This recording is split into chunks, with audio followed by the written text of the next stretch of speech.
عم صقر نحن نعرف قد ايه هيدي ذكريات مؤلمة بالنسبة لإلك، عم ترجع تتذكريها هلا من أول وجديد. لذلك نحن رح نتركك ترتاحي شوي، ترجعي لشغلك، نرجع منكفي قصتك بعدين.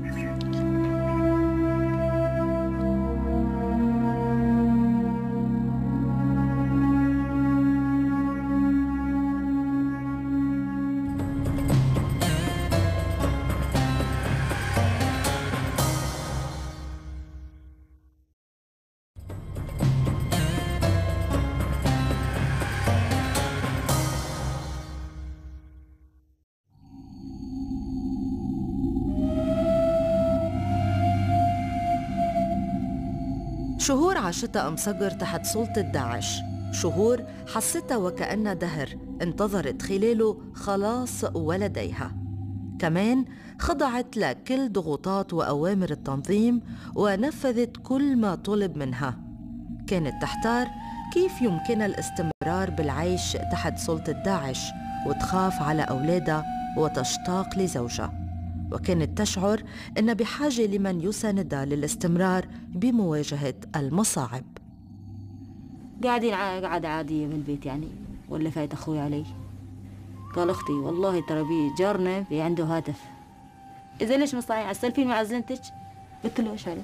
راح الثاني نهار علي على الصبح دق لي الرقم وسلف. من أول ما سمع صوتي قال لي أنا كنت عادكم من الموتى، كنتم يعني صار إبراهيم وينهم؟ قلت له صار عند خالتهم. خالتهم لأن احنا الكلام هذا بدك تقولين على التليفون داعش وما داعش. بتخافي؟ يعني يجوز يعني يا يأذيك أنت يا يأذي أبو التليفون، يعني هو من قبل تسولفين يقول لك إذا شغلات فيها يعني تطرين داعش أو شيء لا تطرينها، قولي على غير شغلة. والله وفاء زمتي ما فهم علي، قال وين خالتهم؟ قلت له خالتهم. فهم علي، قال عم شوفين، قلت له أنا ساكن معاهم. قال شلون ساكن معاهم؟ قلت له ساكن معاهم، ساكن عن بيت خالتك، عن بيت خالتهم يعني أشتغل عندهم. شو كانت ردة فعله بس عارف زوجك؟ سكت والله، يعني إنه تفاجأ بعدين انصدم ما أعرف. قال لي والحز يعني شو ضل عندش ما ضل يعني يسألني يعني إيش الحلال يعني البيت اللي هيش ضل شنو نضل بيه. قلت له العجات بعتها ما ضل ولا وحدة، الدجاج زاد بعته ما ضل، يعني صفينا على الحديدة ما ضل عندنا شيء. ومن هالني راتب عمال اخذه منهم 5000 عم ينطون ما عم يسوون شيء خالص. قال عجاني بعد نهارين ثلاثة بعت ليش 200,000. 200,000 سوري؟ 200,000 سوري. بلشي حاولي انك تهربين، لأن سمعت العالم عم تهرب عم تطلع من الطبقة. قلت له ما أعرف، هاي بدها تفكير كثير وبدها صفن أكثر للساعة.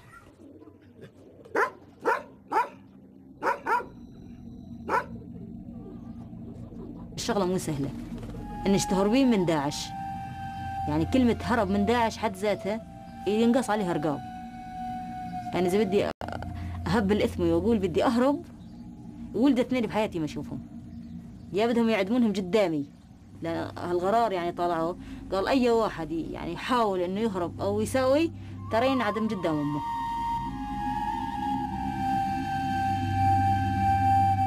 هن نهارين لو وصلوا لنا المصاري.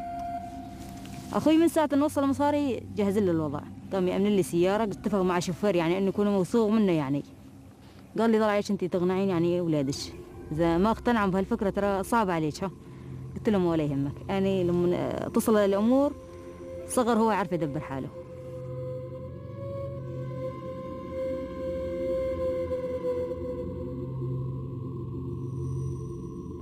ثاني نهار رحت عليه قلت له ترى مش لحالها، ابوك بعث مصاري وخلال يعني باشر او بعد باشر ترى بدنا نهرب من هين. قال ما يعني هالفكره يعني اني اتجاه بدي اهرب يعني تخوف حد ذاتها الفكره يعني. قلنا لان الله يستر ان شاء الله ما نصل هالمواصل هاي، بدنا نطلع من هين واحنا كلياتنا صاغسلين. قال لي والله كالعاده راحت على شغلي عادي يعني، اشتغلت لاخر النهار. خطر على بالي كيس وسخ يعني قدامي، يعني قلت له صغر هذا الكيس الوسخ بعد ما اروح اني حاول انك يعني تموه اخوك وتجيبه معاك بالشي تقدرون تهربون، يعني بحجة تكبون وسخ عم تشيلون وسخ على ايدينا جاي ينظفن. قال ايه. يعني طلبت من ابنك صقر انه ياخذ كيس زباله ويعمل حاله عم بكبه برا ليقدر يهرب من المركز.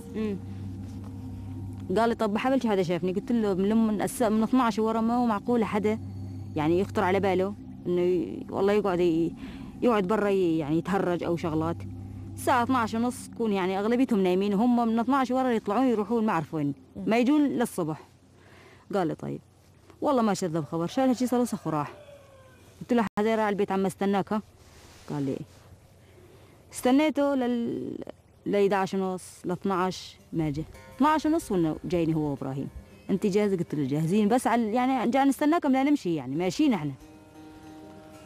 وزلمه يعني دفعنا له مصاري على 24. وين مشواركم؟ قلنا له للحماه. ركبنا وتيسرنا على حماه. ركبنا بين حاط شوالات تبن حاط عن زيتين هيك يعني قعدنا بيناتهن. قولي مشينا المهم عدينا مرحله الخطر يعني. من طلعنا من الطبقه مشي حالنا بس تلقانا حاجز. يعني متفق هو والشوفير السياره. يعني هو ما فتش ولا هم فتشهم خالص. سولف معه كان ينطابر طيل برطله يعني. برطله. ومشينا على السريع يعني ما وقفنا. ضلينا ماشيين كل الليل. لطلعت علينا الشمس احنا صرنا حوالي بريف حماه. ما نعرف يعني ما نعرف وين الله حاطنا وين الله جايبنا. معي اولاد صغار واخوي زاد معاه بنات 2 صغار. قال اني سفرت اللي هنا وتنتهي. الشوفير. ايه معنا شاب يعني من مهرب يعني معانا هو وعيلته. قال انا اعرف واحد هين عنده سياره كبيره كاميون وحاط بيها غنم يعني ويشيل بيها عالم. قلنا له الله ويدك يعني وينه؟ قال والله يعني عندي رقم والحق احكي معه. قلنا له احكي معه. لليل جت السياره، سياره طويله هيك من الكاميونات الكبار فعلا مليانه غنم وارضيتها تلعب النفس. قال بدكم تقعدون بس لما اصل حاجز كلكم تقعدون مع الغنم ما تطلعون صوت طاول، لان اذا طلعتم صوت بدي يشك الحاجز بده يطلع جباري يفتش بقلب السياره. يعني اللي عندها طفل صغير اللي عندها شغله حاول انها تنوم وحاول انها يعني تلهيه بس لبين ما نعد الحاجز. قلنا له ولا يهمك انت بس تيسر احنا نعرف ندبر امورنا. فعلا يعني كل شخصين السياره طويله كل شخصين قعد مغابيل عجه قعدهم هيك وقعدهم قرفصا مثل ما قرفصا عجه ابدا. وصلنا الحمد لله وصلنا الشام وارتاحينا. ضلينا نبات بالحديقه بالشام 4 أيام. نهار الخامس كنا طالعين من الشام.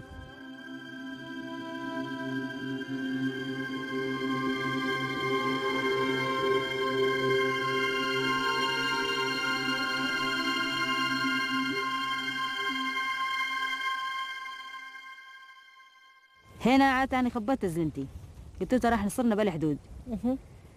يعني من بعد هالمكالمه اللي يعني سلفت معاها النهار انعديت الحدود لا سلفت معاه حتى تفاجئ يعني انه بهالسرعه هاي وبهالشيء. قلت له لما توجد المصاري كل شيء يصير سهل.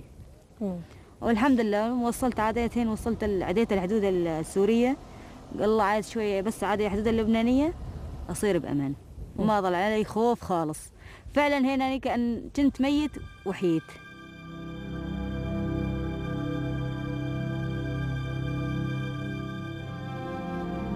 منذ نحو عام ونصف تقيم أم صقر وعائلتها بخيمة تعتاش على مساعدات قليلة تأتيها من جمعيات غير حكومية وتقتنص أي فرصة عمل في سهل البقاع لتؤمن لأولادها شيئاً من الطمأنينة بعد تجربة داعش المخيفة.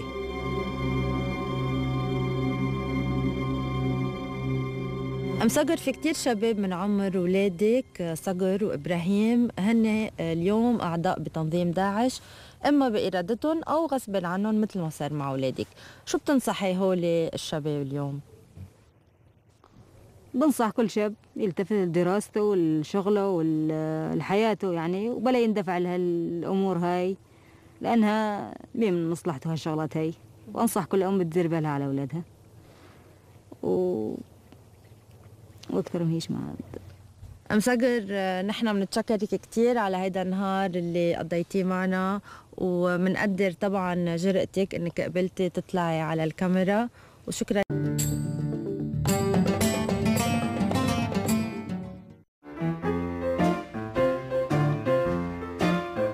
mention New Orleans and most people will immediately associate it with jazz.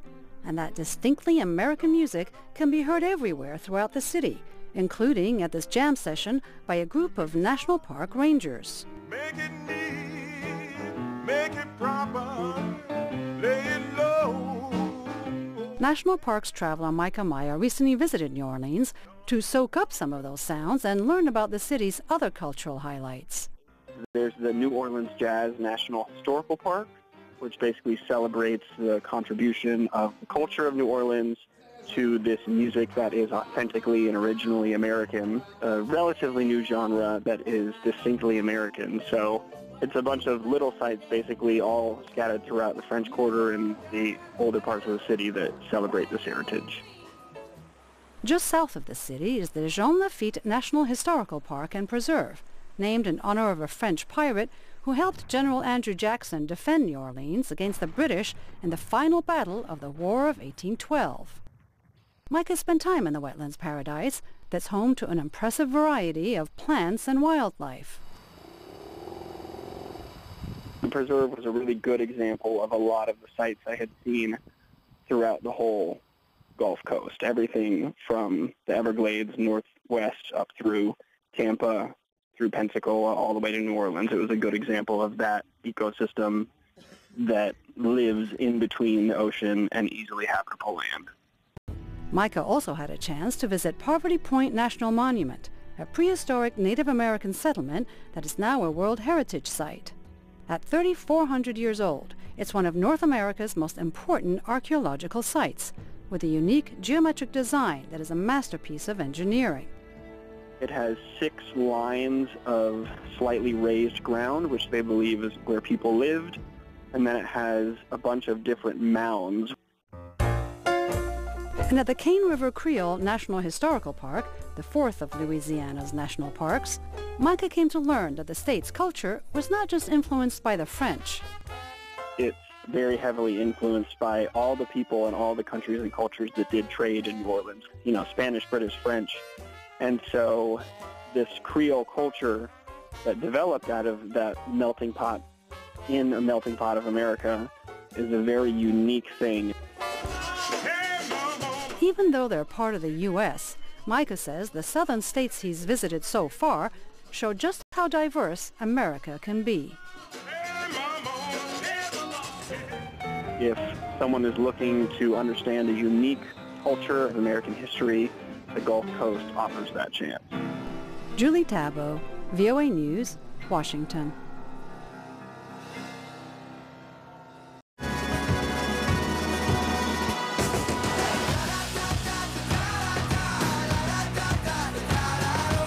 These stunning landscapes are among the many natural wonders that can be found in national parks all across America. And they're the subject of a new film, National Parks Adventure. Maybe we could clear frame. Shot in IMAX 3D, a team of award-winning filmmakers takes viewers on a stunning visual journey across more than half of America's nearly 60 national parks. Action, action, action. Director Greg McGillivray says he wanted to commemorate the park's centennial. We all felt that it would be a great idea to celebrate that 100 years by paying tribute to the parks that we love in a big adventure film. And to remind people that they're out there to be enjoyed. I think what I really want the audience to feel is a certain deal of reverence for the parks. The film explains how America's national parks were created by President Theodore Roosevelt and naturalist John Muir to protect and preserve the land and the animals that live there. I'm going back to the earth. I'm going back to the earth. The story is told through the eyes of 3 modern-day adventurers as they hike, bike, and explore their way across the majestic parks. Producer Sean McGillivray calls the film a road trip. It's being able to showcase from Yellowstone to Yosemite, the Grand Canyon, to the Tetons, these amazing places while connecting to them through individual characters. Greg McGillivray says the parks were a perfect subject for the IMAX 3D format.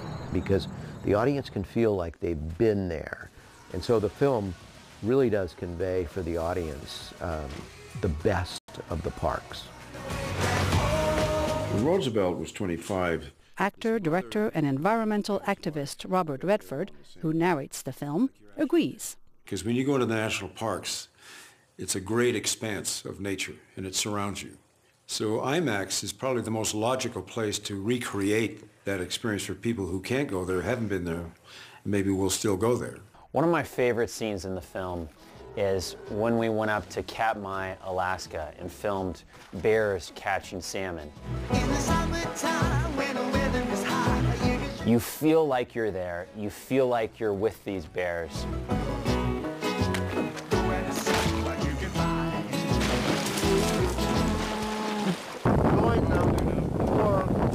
The team endured extreme weather conditions and difficult terrain to capture the amazing sights and sounds of America's natural treasures.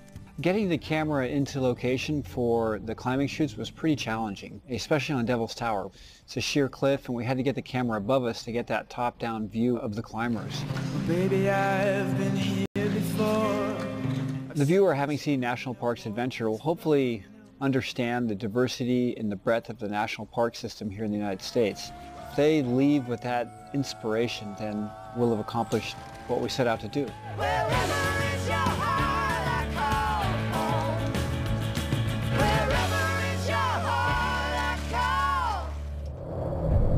Julie Tabo, VOA News.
After the letters of invitation are sent, they often do not reach their recipients.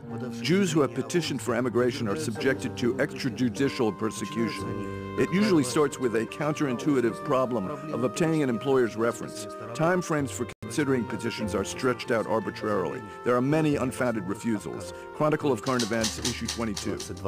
Hello, this is Parallels Events People, and I'm your host, Natella Baltyanskaya. We continue talking about the Jewish movement in the USSR.